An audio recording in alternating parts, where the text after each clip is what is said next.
అందరికీ నమస్కారం. కార్యక్రమం ప్రారంభించే ముందు గురువుగారు బ్రహ్మర్షి పత్రి గారికి ఒకసారి మనం ధన్యవాదాలు చెప్పుకుందాం. మనం గత 7 ఎపిసోడ్‌ల నుంచి ఒక విషయం మీద చెప్పుకుంటున్నాం. బుద్ధుని బోధలు, ధమ్మపదాల నుంచి. ఈరోజు ఎనిమిదోది. మనం చెప్పుకుంటూనే ఉన్నాం. బుద్ధుని బోధలు ప్రతీదీ కూడా ఆచరణీయమే. ఆచరించవలసిందే. తీసేసేవలసింది ఏముండదు. అలాంటియే చెప్తాడాయన. అనుభవపూర్వకంగా చెప్పినటువంటి సందేశాలు. అయన్నీ మనం పదే పదే ఆలోచిస్తూ, అర్థం చేసుకుంటూ, ఆచరించే ప్రయత్నం చేస్తే జీవితంలో ఎంతో లాభం పొందుతాం. ఈరోజు ఆయన చెప్పినటువంటి బోధ రాసుకొని చెప్తాను. సత్యంలో అసత్యాన్ని,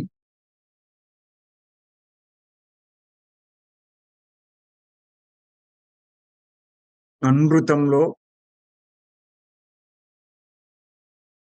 సూనృతాన్ని,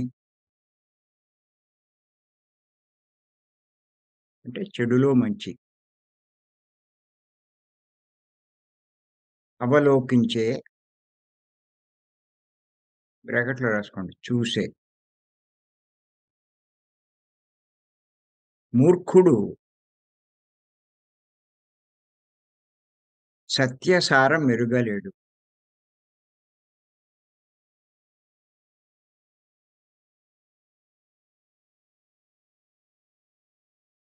సత్యాన్ని తెలుసుకోలేడు. మళ్ళీ ఇంకోసారి చెప్తాను. సత్యంలో అసత్యాన్ని, అనృతంలో సూనృతాన్ని అవలోకించే మూర్ఖుడు సత్యసారం ఎరుగలేడు. మూర్ఖుడు గురించి చెప్పడం జరిగిందిక్కడ.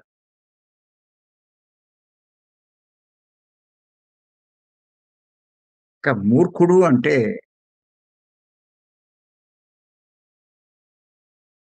మానవులందరిలో కంటే చాలా హీనమైన స్థితిలో ఉన్నవాడని లెక్క.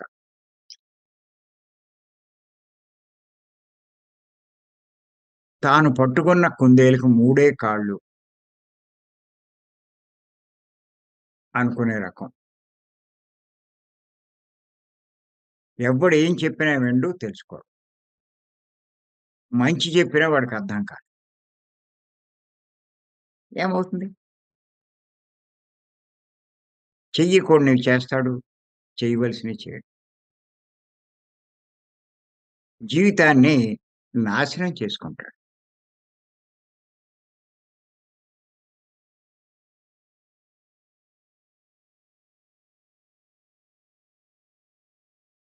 అటువంటి మూర్ఖుని యొక్క ప్రవర్తన, ఆ లక్షణం గురించి చెప్పాడు. అటువంటి మూర్ఖుడు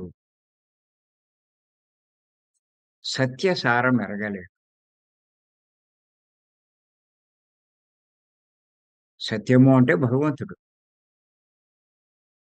ఓ రకంగా చెప్పాలంటే భగవంతుని గురించి తెలుసుకోలేడు, భగవంతుని పొందలేడు.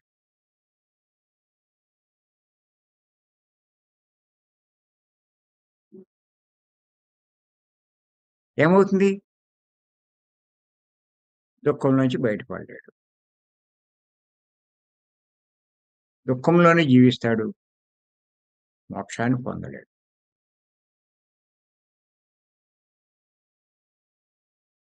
ఆ జన్మలు అలా తీసుకుంటూనే ఉంటాడు.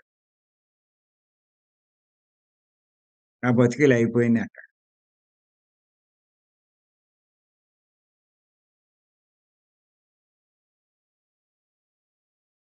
ఎవరు అంటే మూర్ఖుడు.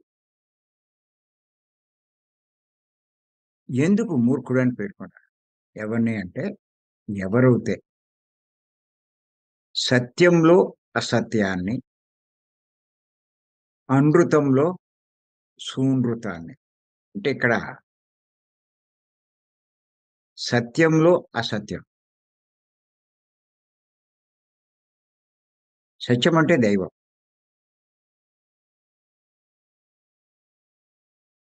అసత్యం అంటే విగ్రహం. దేవుడు కాంది. అంతా అసత్యమే. దేవుడొక్కడే సత్యం.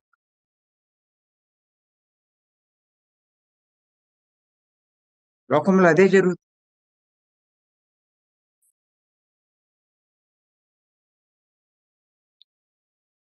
ఆత్మ సత్యం,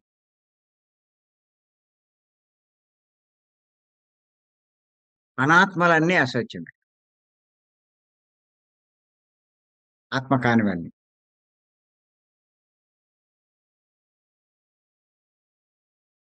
ఇప్పుడు లోకంలో ఎలా ఉందంటే పరిస్థితి,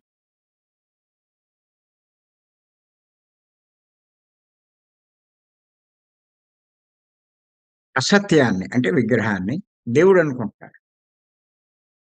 సత్యాన్ని అంటే ఆత్మను అంటే దైవాన్ని కాదనుకుంటున్నారు.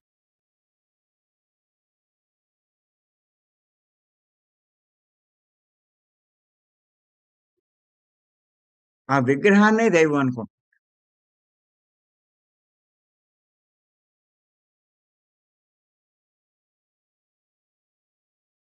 అదే చెప్తున్నాడాయన.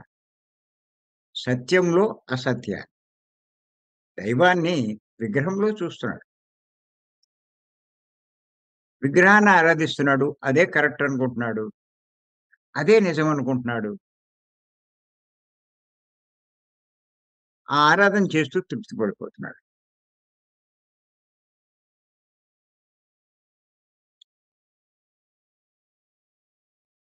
ఎవరు అంటే ఇక చెప్పినా వినరు వాళ్ళు. నాకు తెలిసిందే కరెక్ట్ అంటారు.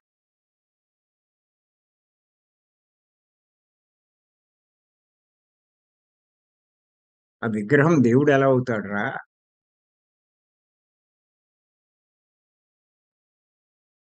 అది మనం తయారు చేసింది. మనం తయారు చేసిన దేవుడెలా అవుతాడు? మనల్ని తయారు చేసిన వాడు దేవుడు.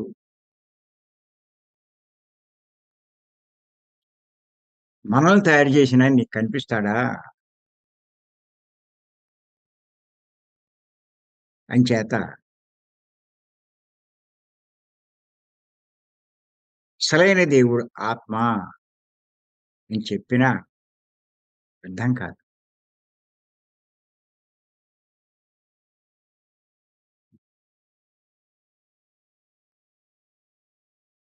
వాడికి అర్థం కాదు. చాలు చాలులే అంటాడు. నాకంటే ఎక్కువ తెలుసా అంటాడు. ఇంకా ఎన్నో చెప్తాడు. సత్యము, అసత్యము తేడా తెలుసుకోకుండా మరి గుళ్ళన్నీ ఎందుకు కట్టారంటాడు. ఈ పెద్ద పెద్ద పండితులంతా ఎందుకు పూజలు చేస్తున్నారంటాడు. తనకు తెలిసిందే కరెక్ట్ అంటాడు. లోకంలో చూడు ఇంతమంది విగ్రహారాధన చేస్తూ ఉంటే నువ్వేంటి అలా మాట్లాడుతావు అంటాడు. అంతేకాని ఆలోచించడు. వివేకం ప్రదర్శించడు.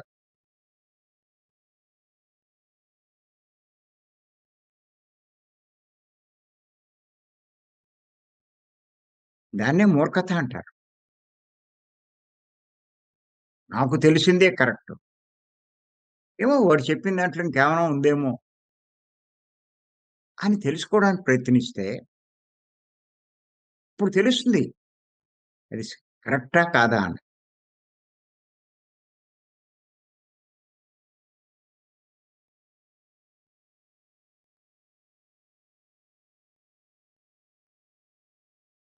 పత్రి గారు పరిచయమైనప్పుడు ఈ విషయం చెప్పినప్పుడు నేను మొదట్లో అంగీకరించలేదు ఆయన చెప్పింది. కానీ ఎందుకో అంతటి పెద్దాయన, అంతటి గొప్పాయన చెప్తున్నాడు అంటే అందులో ఏదో ఉంది అన్నది అర్థమైంది నాకు. అప్పుడు ఆలోచించాను. అసలు దేవుడెవరు?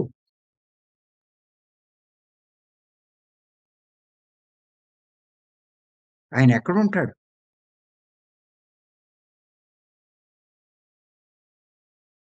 ఈ ఆలోచించడం వల్ల ఇంకో విషయం తెలిసింది నాకు.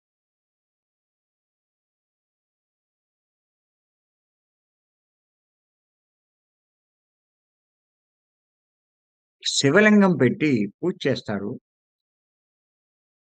ఆ శివుడు ప్రత్యక్షం అవ్వాలంట. కొంచెం ఆలోచించండి. ఆ లింగమే శివుడవుతే, ఇంక మళ్ళా ప్రత్యక్షం అవ్వడేంటి? వీళ్ళకి ప్రత్యక్షంగానే ఉన్నాడాయన.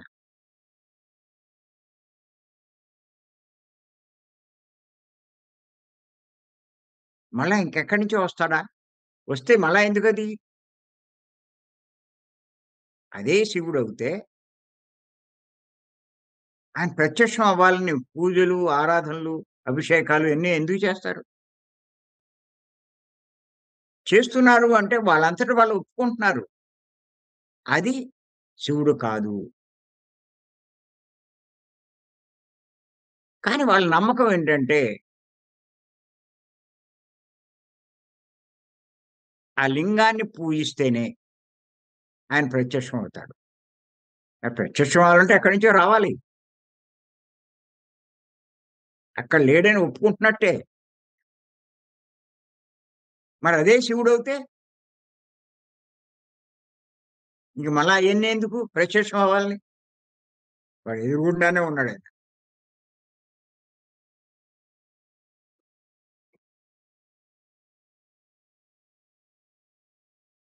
ఇయన్నీ కాస్త మన వివేకం ఉపయోగిస్తే అర్థమవుతుంది.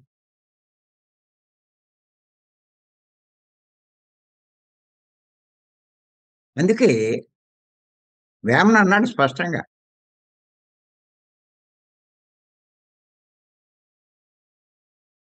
శిలలను చూసి. శివలింగం దేనికి తయారు చేశారు? ఒక శిల నుంచి తయారు చేశారు. శివుడని భావింతురు. శిలలు శిలలే కాని శివుడు కాదు. తనదులోని శివుడు తానేల తెలియడు. విశ్వదాభిరామ వినురవేమ. పిచ్చోడు. ఆ శిలని తీసుకొచ్చి అదే శివుడంటాడు. అసలైన శివుడు తనలోనే ఉన్నాడు. తన దేహంలోనే. ఇదెందుకు తెలుసుకోలేకపోతున్నాడు అని చెప్పి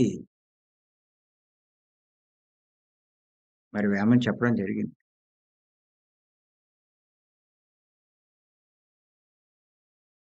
కబీర్ చెప్తాడు. రాయే దేవుడవుతే చిన్న రాయెందుకు? పెద్ద కొండనే నేను పూజిస్తానన్నాడు.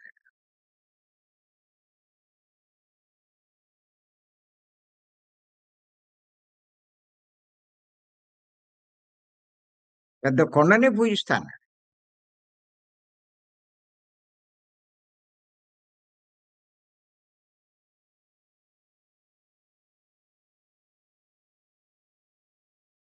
ఎంత స్పష్టంగా చెప్పాడు. కాస్త మన వివేకం ఉపయోగిస్తే మన బుద్ధి ఇది అర్థమవుతుంది. ఆయన అడిగిన ప్రశ్న. ఆయన చెప్పింది. ఇదే చెప్పాడు కబీర్.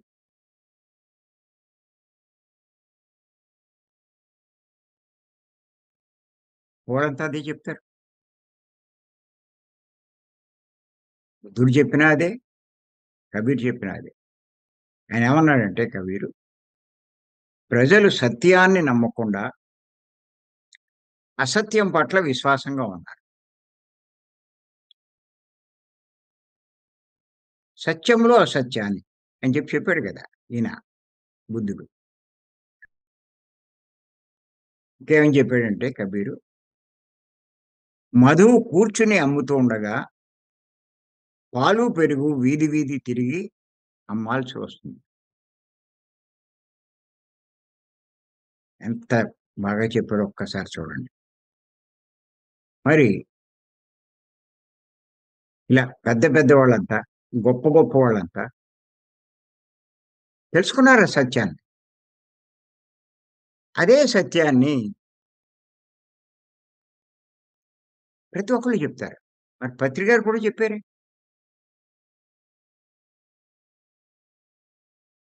మరాయన స్పష్టంగా రాశారు 18 ఆదర్శ సూత్రాలు. ఎవరైతే గొప్పవాళ్ళు కావాలనుకుంటారో వాళ్ళు ఈ 18 సూత్రాలు ఆయనిచ్చినటువంటి 18 సూత్రాలు పాటించాలని చెప్పి, అందులో 14 సూత్రం ఎంత స్పష్టంగా చెప్పారు.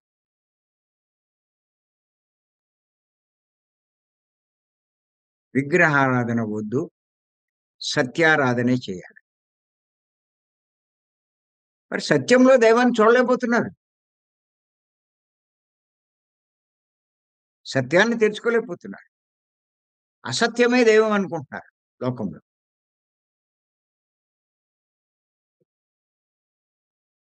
అదే చెప్పాడాయన. "ఇటువంటి మూర్ఖుడు సత్యసారమెరగలేడు" అన్నాడు. ఎప్పటికీ భగవంతుడిని తెలుసుకోలేడు.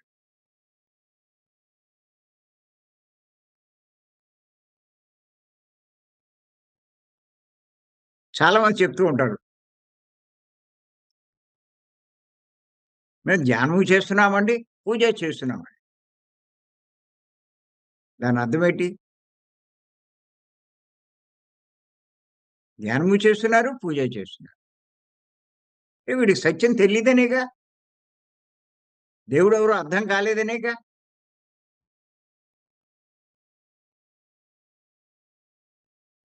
ఆత్మే దేవుడని చెప్పినా కూడా వాళ్ళకి అర్థం కావట్లా.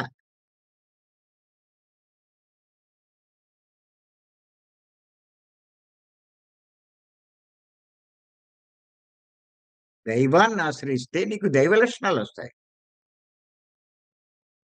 సత్యాన్ని ఆశ్రయిస్తే నువ్వు సత్యసంధుడవుతావు.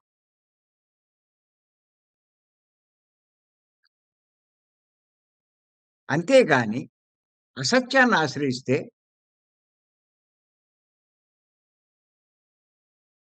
ఏమి ప్రయోజనం ఉండదు. ఉపయోగం లేదు.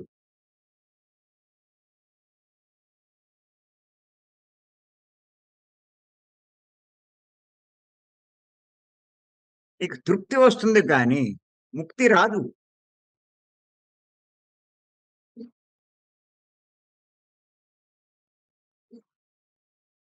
ఎంత స్పష్టంగా చెప్పాడు. మరి దీని మీద మనం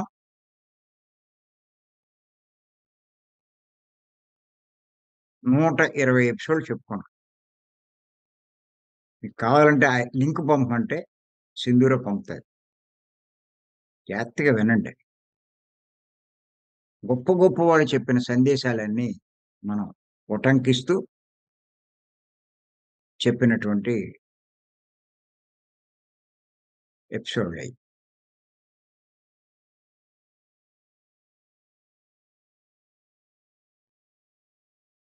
వేదాలు గొప్పయి అంటారు.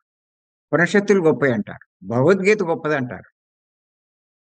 పురాణాలు గొప్పయి అంటారు. దాన్ని ఒప్పుకుంటారు. మరి అందులోనే చెప్పబడింది గదా!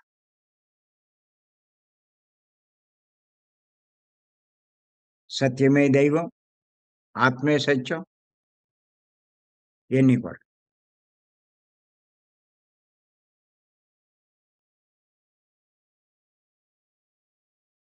ఇది అర్థమైన వాడు సత్యమైన ఆత్మను పట్టుకుంటాడు. ఆ మార్గమే పత్రి గారు మనకిచ్చినటువంటి శ్వాస మీద ధ్యాస, ధ్యానం. ఎంచక్కా ధ్యానం చేస్తాడు. ఎన్నో లాభాలు పొందుతాడు.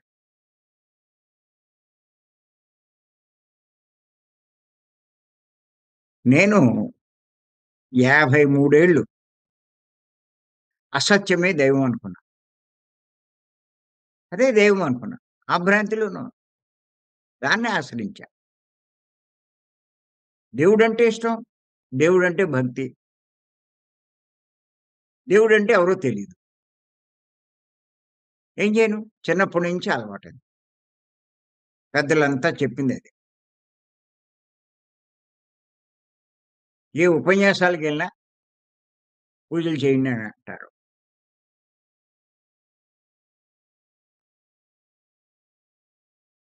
అదే నమ్మాల్సొచ్చింది.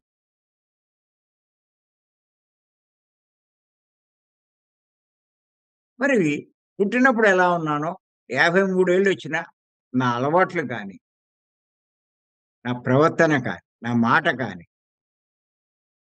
వీటిలోని మార్పు రాలా.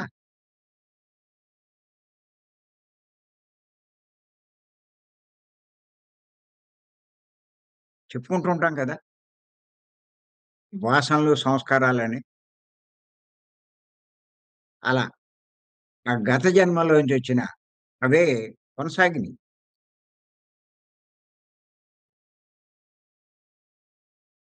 ఏ కుటుంబంలో పెరిగామో అటువంటి వాతావరణమే మనలో ఏర్పడింది. అంతేగాని సత్యం గురించి మనకు తెలీదు. చెప్పినోడు లేడు. కానీ పత్రి గారు పరిచయమయ్యాక ఆయన నిర్మొహమాటంగా చెప్పాడు. అప్పుడు ఆలోచిస్తే ఆయన చెప్పిందే కరెక్టు అని చెప్పి అర్థమై, అప్పుడు ఆత్మను ఆశ్రయించడం. అంటే ధ్యానం చేయడం మొదలెట్టా. విపరీతమైన మార్పులు నాలో.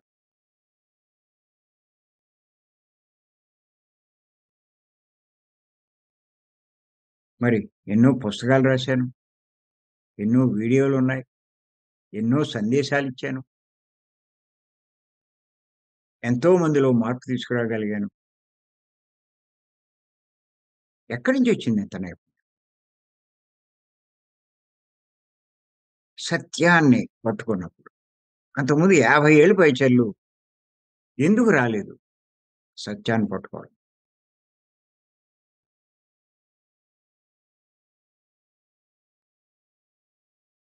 చేత బుద్ధుడు చెప్పినట్టు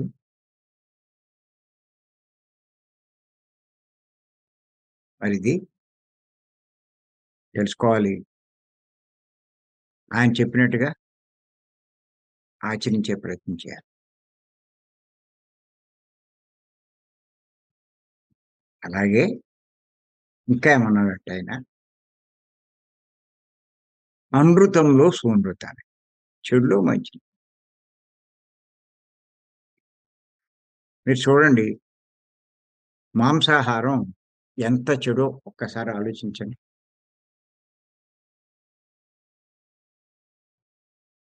మనిషిని రజోగుణంలో పడేసి,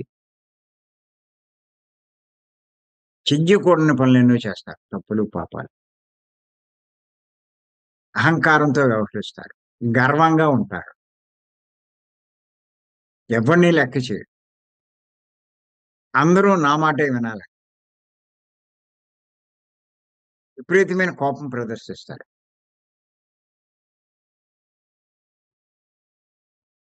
ఇవన్నీ రజోగుణ లక్షణాలు.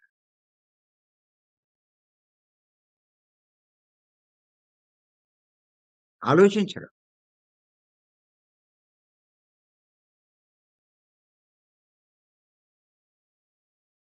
ఎందుకు ఈ రజోగుణం ఉంది? ఈ మాంసాహారం తినడం వల్ల. అంతేకాదు ఈ మాంసం అన్నది ఒక జీవిని చంపితే వచ్చినటువంటి ఆహారం. జీవిస్తున్న జీవి ప్రకృతి నియమాల ప్రకారం దాని జీవిత కాలం జీవించాలి. అది పొందవలసిన అనుభవాలు పొందాలి. కానీ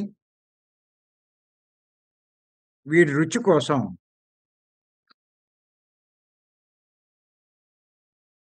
దాన్ని చంపేయడం వల్ల ప్రకృతి నియమాల ప్రకారం అది పొందవలసిన అనుభవాలు పొందదు.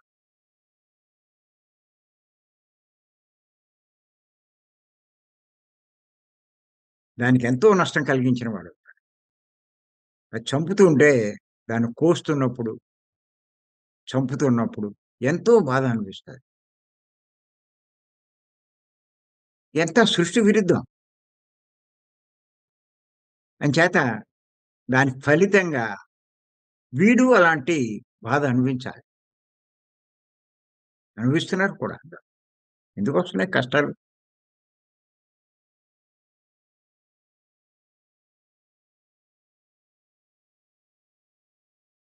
అది చెడు అని చెప్తే, నీకు చెడు చేస్తుంది. మాంసాహారం నీకు చెడు చేస్తుందని చెప్పండి. ఏమంటారు? చూడండి. నీకేం తెలుసు దాని రుచి అంటారు. అసలది తినకపోతే ఇంకెందుకంటాడు లైఫ్. సంపాదించేది దేనికంటాడు. నీకా అదృష్టం లేదంటాడింక. ఇలా మాట్లాడతాడు. ఎండు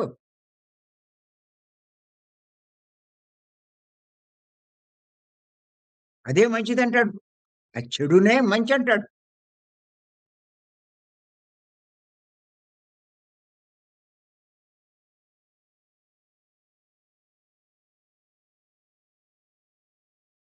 ఇంకా అంటాడు. ఎంత మంచో తెలుసా మాంసం తింటే? ఇది బలం అంటాడు.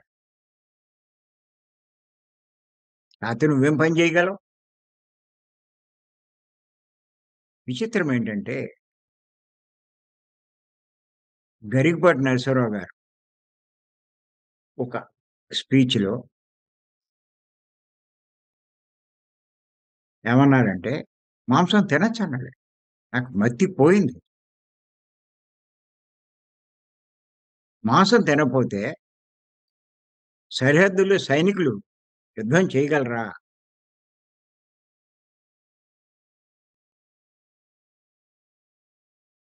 అని చెప్పి ఆయనన్నాడు.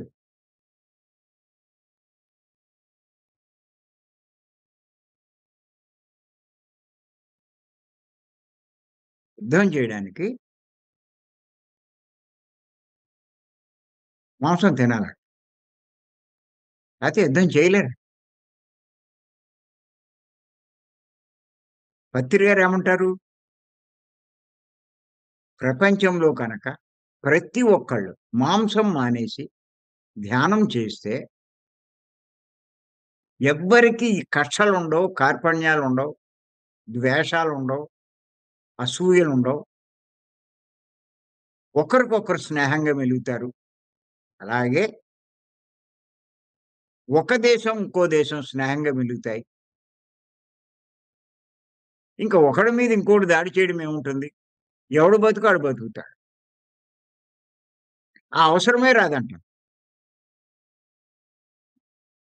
మరిప్పుడు ప్రజల మీద పన్నులేసి వసూలు చేసిన వందల కోట్లు గాదు, వేల కోట్లు గాదు, లక్షల కోట్లు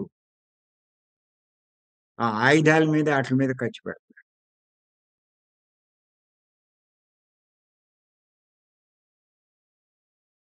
అయి ఇప్పుడు ఒకళ్ళ మీద ఒకళ్ళేసుకొని నాశనం చేసుకుంటున్నారు.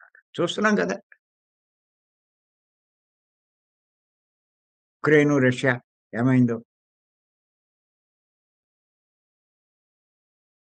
హమాసు, ఇజ్రాయిలు,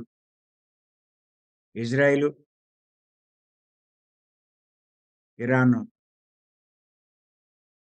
నాశనం చేసుకుంటున్నారు. ఈ బాంబులేసి, ఇయ్యేసి, అయ్యేసి. అయి అయి తయారు చేయాలంటే ఎన్ని వేల కోట్లు ఖర్చవుతుంది. ఆ రాకెట్లు అయ్యి ఆయుధాలయి చేయడానికి.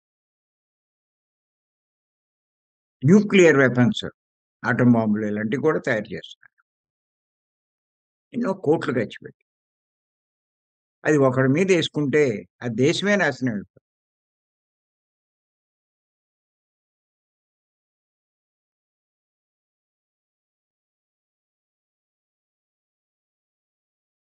దాన్ని దీనికి ఉపయోగిస్తే దేశం ఎంత అభివృద్ధి చెందుతుంది.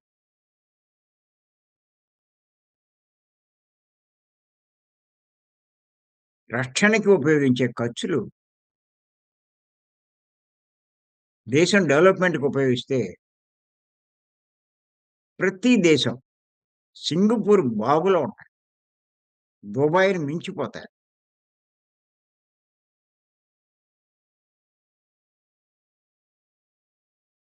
అందుకే అంటారు పత్రి గారు. ప్రతి ఒక్కడు మాంసం మానండి, ధ్యానం చేయండి. నాకు అదే ఆశ్చర్యమేసింది. గరికపాటి నాగేశ్వరరావు గారు చెప్పారు.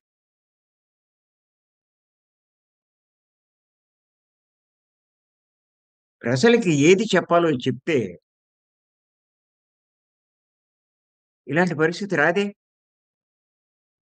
అది మానేసి ఇంకా మాంసం తినండి. ఇంకా పాపాలు చేయండి. ఇంకా రజోగుణంలో ఉండండి. కొట్టుకు చావండి. ఇక వాళ్ళకి ఎన్ని నీతులు చెప్తే ఉపయోగం ఉంది? రజోగుణంలో ఉన్నవాడికి. ఉంటాడా? బుద్ధుడు అదే చెప్తున్నాడు కదా!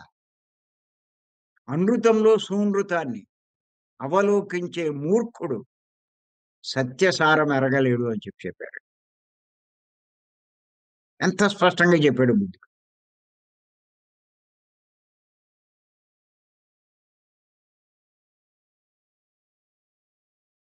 అసలు ఈ పరిస్థితి ఎందుకొస్తది? ఒకళ్ళకొకళ్ళు కొట్టుకు చావడం.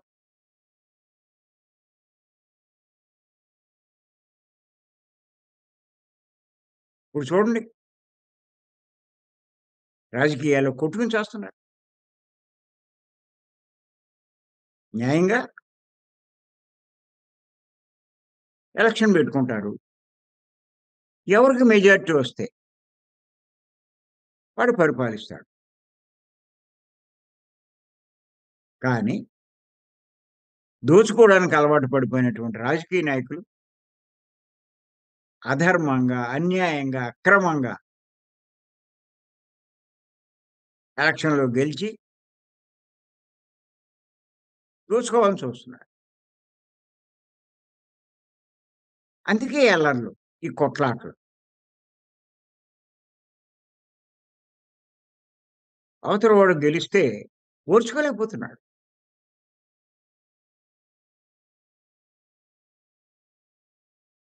ఎందుకొస్తుంది గొడవలని?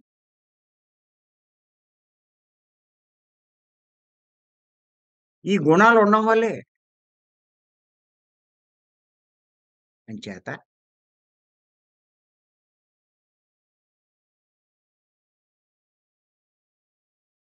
సత్యాన్ని సత్యంగా, సూనృతాన్ని సూనృతంగా తెలుసుకోగలగాలి అంటే ప్రతి ఒక్కరూ బుద్ధుడు చెప్పినట్టు, పత్రి గారు చెప్పినట్టు ఈ శ్వాస మీద ధ్యానం చేయవలసిందే. వారిలో ఉన్నటువంటి ఆ మూర్ఖత్వ లక్షణాలు తొలగించుకోవాల్సిందే. మూర్ఖత్వం తమో గుణంలో ఉన్నవాళ్ళకి ఉంటుందండి. గుర్తెట్టుకోండి మీరు. చెప్పినా ఇనరు. ఆ తమో గుణం నుంచి బయటపడాలి అంటే తీవ్ర ధ్యాన సాధన, సాత్వికమైన శాకాహారం. రజోగుణంలోంచి బయటపడాలన్నా తీవ్ర ధ్యాన సాధన, సాత్వికమైన శాకాహారం. తమో గుణంలో ఉన్నవాడు మూర్ఖుల్లా ప్రవర్తిస్తాడు. రజోగుణంలో ఉన్నవాడు మూఢత్వంగా ఉంటాడు. తమో, రజోగుణాలంటే మూర్ఖుడు, మూఢుడు. సాత్విక గుణంలోకొస్తేనే వివేకం ఉంటుంది. బుద్ధి వికసిస్తుంది. సరైన విధంగా ప్రవర్తిస్తాడు. ఆ స్థితిలోకి రావడానికే మరి ప్రతి నెల మనం భీమవరం వస్తున్నాం. గంటలు గంటలు తీవ్రంగా ధ్యానం చేస్తున్నాం. ఎవరైనా చేయాలి ఆ పని. చేత బుద్ధుడు చెప్పింది అర్థం చేసుకుందాం. ఆ రకమైన మార్పు మనం తెచ్చుకుందాం. సత్యాన్ని సత్యంగానే చూడాలి. సూనృతాన్ని మంచిని మంచిగానే చూడాలి. మరి ఈ అవకాశం ఇచ్చిన మీ అందరికీ మరొక్కసారి నేను ధన్యవాదాలు.